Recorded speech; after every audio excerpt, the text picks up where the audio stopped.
이번 영상에서 같이 볼 기업은 코엔텍입니다. 2021년 4월 16일에 딱 1년 전인데 그때 본 적이 있는 종목이죠. 당시에 9,110원에 영상을 올렸었는데 지금은 8,280원, 시가총액 4,140억으로 다소 하락되어 있습니다. 증설 이슈하고 단가 상승으로 추천을 드렸었는데 실제로 7월 초까지 최고가 1,500원까지 올라갔었거든요. 그런데 이후에 대법원에서 이제 코엔텍의 소각로 증설 관련해서 패소, 패소는 아닌데 파기환송이라고 거의 진 거라고 보시면 돼요. 울산시에 손을 들어주면서 주가가 한 달 만에 8,500원 선까지 빠졌었습니다. 그리고 이후에 배당락도 맞고 최저가 7,660원까지 빠졌고 지금은 살짝 올라온 모습이죠. 지분 구조야 그때와 같고요. 매출 구조는 소각과 스팀, 매립 이 세 가지로 이루어져 있고 소각과 스팀 매출은 증가하는데 매립은 살짝 빠져있는 모습을 보실 수 있겠습니다. 이 이유는 2021년 2분기까지 매립지가 없어서 그랬어요. 409 개발이 늦어지면서 매립지가 없다 보니까 매립량을 조금씩 줄이면서 매출 상승에 제한이 있었고 2019년과 2020년 보시면 매립 단가가 18만 6천 원에서 24만 3천 원까지 상승을 했는데 회색 선이 고작 저만큼 증가한 거 보면 얼마나 줄였는지 아시겠죠? 어쨌든 최근에 배당금도 줄고 대법원에서 울산시의 편을 들어주면서 많이 약한 모습을 보여주고 있는 주식입니다. 그래서 가치주사님 팔아야 되나요? 라고 물어보시면 제가 라이브에서도 말씀을 드렸는데 팔 거면 저처럼 대법원 판결이 뜨자마자 9,000원대에서 바로 파셨어야 되고 지금은 팔면 바보예요. 매립지도 반영됐고 소각, 스팀 쪽에서 매출과 단가가 상승 중이기 때문에 앞으로 실적은 계속해서 좋아질 겁니다. 그리고 증설도 혹시 모르잖아요. 일단은 이렇게만 말씀을 드리고 바로 매수 포인트로 넘어가 볼게요. 첫 번째로 높아진 매출과 낮아진 비용이 있습니다. 매출은 높아졌고 비용이 낮아졌으면 이익은 크게 상승을 했겠죠. 실제로 2020년 대비 매출은 4.6%로 소폭 증가한 반면에 영업이익은 18%나 증가를 하면서 큰 폭의 이익 성장을 보여줬고요. 실적이 개선됐다는 점. 두 번째로 120만 세제곱미터의 매립지가 드디어 반영이 된다는 겁니다. 원래 코엔텍이 작년에 제가 영상을 올릴 때만 하더라도 409가 개발 중이었고 매립지는 고작 8만 세제곱미터 정도 남아 있었어요. 그래서 코엔텍 측에서는 매립량을 줄이고 있었죠. 그리고 원래 이 409가 2021년 1분기에 반영이 되기로 되어 있었는데 이게 3분기까지 늦어지면서 매립량이 1분기에 3,700톤에서 2분기 3,000톤까지 하락한 모습을 보여줬었고요. 다시 3분기부터 회복한 모습을 보여주고 있죠. 4분기 들어서는 소폭이긴 하지만 매립량도 늘어났고요. 현재는 4-109라고 한 절반 정도만 반영이 된 것 같아요. 보시면 27기에서 28기 넘어갈 때 숫자만 보면 107이 줄었고요. 28기랑 29기는 매립량에서 큰 차이가 없거든요. 그렇게 본다면 83에서 26을 더해주면 딱 109죠.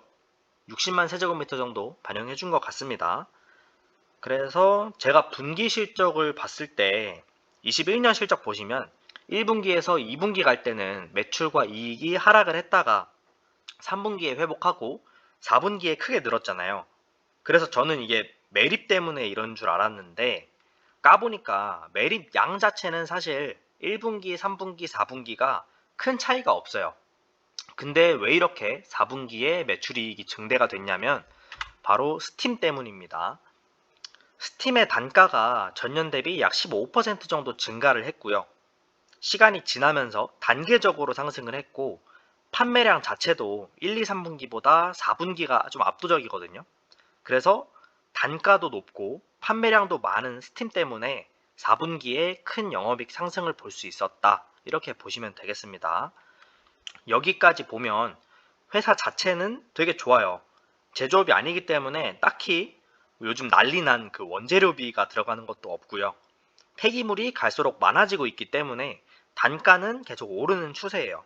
그런데도 매도 포인트로 제시할 만한 게 뭐가 있느냐? 우선 첫 번째로 줄어든 배당이 있습니다. 원래 이 E&I 홀딩스가 코엔텍을 매수하고 나서 99.4%의 배당 성향을 지켜주면서 이전에도 사모펀드였거든요. 근데 얘들도 사모펀드니까 자기들 이익을 챙기는구나. 그러면 앞으로도 배당이 줄어들 일은 없겠다라고 생각을 했었어요. 코엔텍 주식을 담보로 해서 2,200억 정도 대출을 땡겨놓기도 했었고, 그런데 이번에 배당 성향을 50%로 급격하게 줄이면서 배당금이 510원에서 300원으로 하락을 했습니다. 배당 총액으로 따지면 100억 정도 세이브를 했어요. 아까 이익이 증가했다고 했잖아요. 이익이 증가했음에도 불구하고 배당금을 100억이나 줄였다는 거는 잘 모르겠지만 뭔가 투자처가 있거나 다른 이유가 있을 것 같습니다. 현금성 자산으로 지금 700억 정도를 쌓아두고 있어요. 원래 한 7, 800억씩 계속 단기 금융상품에 넣어두면서 연간 이자를 한 10억 정도 먹고 있었는데 지금은 단기 금융상품에 들어있는 돈이 단 60억입니다. 다 현금으로 가지고 있어요. 단순히 만기가 끝나서 연말에 들고 있는 거 아니냐 이렇게 보실 수도 있겠는데 제가 알아본 결과 2020년 연말에는 단기 금융상품에 850억이 들어있었고요. 21년 1분기에는 730억이 들어있었고 반기에는 640억, 3분기에 500억, 그리고 21년 연말에 단 60억만 들어있었거든요. 이 말은 금융상품, 그러니까 예금이겠죠. 예금이 만기가 되는 대로 그냥 다 인출을 해서 따로 예금을 새로 드는 게 아니라 다 현금으로 가지고 있다는 소린데 2020년에도 이런 적은 없었고요.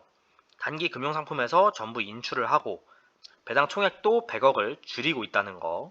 사실 이 E&I 홀딩스가 코엔텍 지분이 한 60% 정도 되기 때문에 배당하면 거의 다 자기들 돈으로 들어오는 거거든요. 그런데도 이렇게 현금을 준비하고 있다는 거는 뭔가 폭탄이 올 수도 있다는 거죠. 아닐 수도 있고요. 어쩌다 보니까 이 매도 포인트에서 매수 포인트를 말씀드리고 있는데 두 번째로는 대법원 파기환송 판결이 있어요. 이것 때문에 지금 코엔텍이 박살이 난 거기도 한데 잠깐 이 사건에 대해서 말씀을 드리자면 코엔텍이 폐기물도 많아지고 지금 소각장 가동률이 다 90%가 넘거든요. 쉽게 말하면 장사가 잘 되고 있다는 소리인데 이 소각로 하나를 추가로 건설하려고 울산시에 개발계획 변경 신청을 냈어요. 근데 울산시가 이를 거부합니다. 코엔텍이 항의를 했는데 받아주지 않았어요. 처음에는 분명 오염 때문에 안 된다고 했거든요.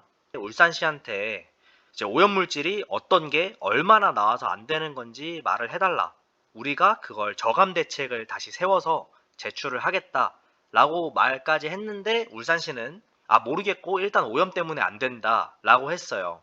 코엔텍 입장에서는 열불이 나죠. 심지어 코엔텍이 신청하기 5일 전에 다른 데는 허가를 해줬대요. 더 열받죠? 안 되는 것도 서러운데 다른 애는 또 해줬대요. 그래서 법원에 찾아갑니다. 1심에서는 코엔텍의 손을 들어줘요. 1심 재판부가 울산시한테 야 너네 환경 문제라고 하는데 코엔텍 얘네가 잘하겠다고 하지 않냐. 너네도 얘네 잘하고 있는지 감독을 하면 되잖아 라고 해요. 울산시에 패소 판결을 내립니다. 울산시가 이걸 받아들이겠어요? 받아들이지 않겠죠? 환경을 중점적으로 다시 어필을 합니다. 하지만 2심에서도 코엔텍의 손을 들어줘요. 2심에서는 이 울산시가 어필한 환경은 아예 쳐다보지도 않습니다. 야 환경? 너네가 그렇게 환경을 신경 쓰면 얼마 전에 다른 데 거는 허가 왜 해줬냐? 걔들은 너네 환경오염 검토 안 하고 해준 거냐? 근데 코엔텍에는 환경오염 검토는 또 왜 하냐? 라고 말을 한 거예요. 울산시 입장에서는 할 말이 또 없는 게 NC 울산이라는 회사인데 94.8톤짜리 소각시설을 철거하고 300톤짜리로 세우겠다고 한 거거든요. 그러면 210톤을 추가로 소각한다는 거 아니에요. 그런데 코엔텍이 증설하는 건 163톤짜리입니다. 오히려 더 조그만 거야. 이걸 왜 안 해주냐는 거죠. 여기까지가 저번 영상에서 봤을 때 시점이고 저는 대법원에서 당연히 코엔텍이 이길 거라고 생각을 했어요. 코엔텍이 이기고 코엔텍 증설 들어가고 주가는 뻥튀기 될 거다. 이렇게 생각을 했습니다. 울산시의 논리가 너무 빈약하잖아요. 환경 문제는 코엔텍에서 잘 하겠다고 했고 그런데 또 다른 데는 또 해줬고 그런데 놀랍게도 대법원에서 울산시의 재량권을 인정해줍니다. 누구 해주고 누구 안 해주고 하는 건 울산시의 재량이기 때문에 이 재판부에서 왈가왈부할 문제가 아니다 라고 하면서 패소 판결은 아니고 고등법원에 다시 돌려보내요. 2심으로 다시 가는 겁니다. 근데 고등법원에서도 대법원 눈치를 안 보겠어요. 2심에서도 울산시의 재량권을 인정해줄 가능성이 크다. 그래서 증설은 어려울 것으로 보여집니다. 물론 코엔텍에서도 이제 다른 어필거리들을 가져오겠지만 일단 시간도 한참 끌릴 거고 당장은 기대하기 어렵겠죠. 그리고 세 번째로 매립 단가가 지금 주춤해요. 소각 단가는 전년 대비 5% 정도 상승을 했고 스팀 단가도 15% 상승을 했거든요. 근데 아까 말했다시피 소각로, 이 스팀도 소각로 열로 만드는 겁니다. 이 소각로는 이미 거의 100% 가동 중이기 때문에 양이 늘어날 수는 없어요. 코엔텍이 늘릴 수 있는 건 매립량밖에 없습니다. 그런데 이 매립 단가가 2018년 12만원, 2019년 18만원, 2020년 24만원까지 엄청 가파르게 상승을 했어요. 1년에 한 6만원씩 올랐죠. 그런데 21년에 오히려 23만원으로 단가가 내려왔습니다. 유일하게 조절 가능한 게 매립인데 이 단가가 안 올라줬다는 거는 많이 아쉬운 부분이긴 하죠. 이미 많이 상승은 했는데 아쉽게 됐다. 정리를 해보자면 대법원 판결은 아쉬워요. 그렇지만 아직 완전히 이 증설 이슈가 해소된 건 아니다. 그리고 매립지도 확보했고 소각이랑 스팀 쪽 단가가 계속 상승 중이라서 실적 자체는 견고할 거다. 낮아진 배당 성향은 리스크를 확대하는 요인으로 작용할 수가 있겠다. 50%의 배당 성향을 유지한다면 배당금 자체는 앞으로 지속적으로 늘어날 가능성이 높다. 주목해야 될 부분은 회사가 지금 현금을 쟁여두고 있다는 거. 뭘 할지 몰라요. 다시 그냥 예금으로 넣을 수도 있고 이 700억 정도면 사실 대출 좀 땡기면 회사 하나를 인수할 수도 있는 금액이거든요. 증설이 안 되니까 작은 소각 업체를 그냥 인수해버린다? 뭐 이럴 수도 있겠죠. 어쨌든 오늘은 이 정도로 마무리하고요. 시청해주셔서 감사합니다.